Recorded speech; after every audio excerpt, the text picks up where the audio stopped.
Buenas, estimados estudiantes, ¿cómo están? Espero que se encuentren bien. Un cordial saludo.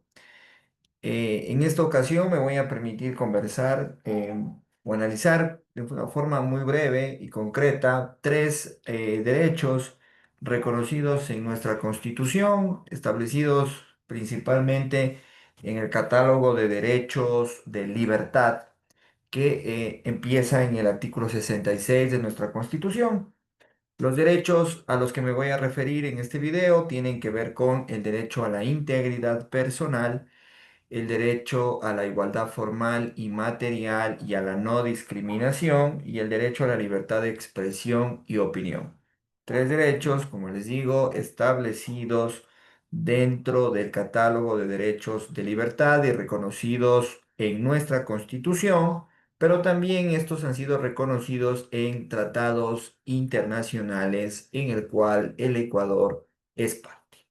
Estos derechos forman parte del núcleo esencial de los derechos consagrados en la Constitución y expresan básicamente un compromiso por el Estado en proteger la dignidad humana y la democracia constitucional. El derecho a la integridad personal significa que toda persona tiene derecho a que se respete su cuerpo, su mente, su identidad y finalmente su dignidad.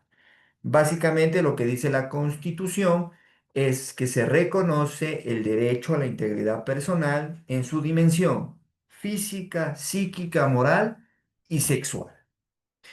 ¿Qué significa esto? Que nadie puede ser sometido a tratos crueles e inhumanos, a torturas o tratos degradantes. También que hay una protección por parte del Estado y no se aceptaría ningún tipo de violencia física o psicológica. ¿Sí? Básicamente, si una persona es detenida, por ejemplo, es agredida físicamente por algún agente del Estado, no solo vulnera su libertad, sino también su integridad personal. Lo mismo ocurre en el escenario de cuando estamos frente a violencia en contra de la mujer o género, ¿sí? O cuando un estudiante sufre algún acoso o humillación dentro del espacio educativo. El Estado tiene la obligación de prevenir, de investigar y sancionar a través de sus diferentes instituciones, tiene la obligación de poder prevenir, sancionar o investigar la violación de los derechos a la integridad personal. Y también, obviamente, adecuar políticas públicas en salud mental, en prevención de violencia intrafamiliar y en control de las fuerzas del orden. Les decía que estos derechos, el de la integridad personal, también está reconocido en la Convención Americana de Derechos Humanos, en donde esto tiene un carácter de universal, absoluto y vinculante para el Estado ecuatoriano. Finalmente, la integridad personal no solo implica no ser dañado, sino en vivir en condiciones que le permitan desarrollar plenamente esta personalidad y el respeto a las cuestiones necesarias y básicas como la dignidad humana. Ahora vamos a hablar del principio de igualdad formal o material y la prohibición de no discriminación establecida también en nuestra Constitución. Se dice que todas las personas somos iguales y gozaremos de los mismos derechos, deberes, oportunidades y obligaciones. De igual forma, la Constitución expresa claramente que se prohíbe toda forma de discriminación, ya sea por diferentes razones como sexo, edad, etnia, religión, orientación sexual, condición socioeconómica, discapacidad u otras categorías sospechosas como los reconoce la Constitución y los desarrolla también el Sistema Interamericano de Derechos Humanos. En nuestra Constitución esto está ratificado en el artículo 11, numeral 2. Se hace mención a dos tipos de igualdad, se habla de la igualdad formal y de la igualdad material, lo que significa que la igualdad formal tiene que ver con esta igualdad ante la ley. Esto tiene que ver que debe aplicarse las normas por igual, sin privilegios, sin excepciones, ni cuestiones injustificadas. No debe haber un trato discriminatorio frente a la aplicación de la ley, porque todos los ciudadanos se les debe aplicar la ley, y esto por seguridad jurídica, de forma igualitaria. Y lo que conlleva la igualdad material, esto tiene que ver primero que va más allá de lo formal, es decir, más allá de lo que diga la aplicación de la ley, sino que más bien tiene que ver con la necesidad de reducir desigualdades reales que existen en la sociedad. Por ejemplo, aplicación de acciones afirmativas en beneficio de grupos minoritarios que por su característica histórica han sido discriminados dentro de la sociedad ecuatoriana. Esto implica que básicamente, me dice, no todos los ciudadanos ecuatorianos somos iguales en el acceso a la materialización de los derechos. Va a haber cierta diferencia.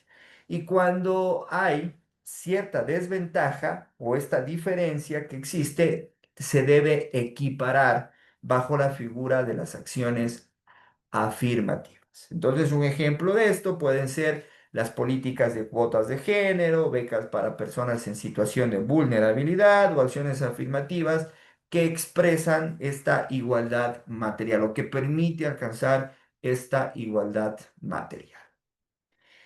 La discriminación implica negar derechos o oportunidades por prejuicio o ciertos estereotipos. Al igual, el Estado y la sociedad tienen el deber de garantizar entornos inclusivos y libres de violencia simbólica, violencia cultural o violencia estructural. Si empezamos a manejar la discriminación como un acto común, empezar a tratar de forma desigual a las personas en el acceso a los materiales, lo que estamos, en acceso a los derechos materiales, perdón, lo que estamos ocasionando es que se pueda crear escenarios de violencia. Y crear escenarios de violencia nos alejaría a un principio esencial establecido en nuestra Constitución, que es la cultura de paz. La igualdad no significa tratar a todos de la misma manera, sino garantizar que todos tengan las mismas posibilidades y que todos puedan vivir bajo el parámetro de un respeto estricto a la dignidad humana. Finalmente, quiero referirme al derecho a la libertad de opinión. El artículo 66, numeral 6 de la Constitución establece que existe el derecho a la libertad de opinión y de expresión del pensamiento en todas sus formas y manifestaciones. Esto significa que toda persona puede expresar libremente sus ideas por cualquier medio, sea oral, escrito, artístico, digital o sin censura previa. Es decir, no va a haber una persecución por parte del Estado, no debería haber una persecución por parte del Estado cuando un ciudadano de forma libre y voluntaria emite opiniones o comentarios con respecto al quehacer público, por ejemplo. Este derecho es fundamental en sociedades democráticas y esencial también en la estructura de un Estado constitucional de derechos, porque permite el debate público, critica el poder, la difusión del conocimiento y la participación ciudadana. Este derecho es un derecho que también puede entrar en conflicto en algún momento de su ejercicio porque no es absoluto. A pesar de que es amplio, es un derecho que no tiene absoluto, no es absoluto y tiene límites que deben ser observados por las personas. Y este límite es el respeto a los derechos de los demás, especialmente el honor, la intimidad y el buen nombre o la reputación. Igual, este derecho es importante porque está reconocido también en tratados y convenios internacionales. Finalmente, este derecho sustenta, o este derecho a la libertad de opinión se sustenta en un pilar fundamental donde el ciudadano puede ejercer un control político, garantizando de mejor forma estándares democráticos frente al quehacer público. Muchas gracias.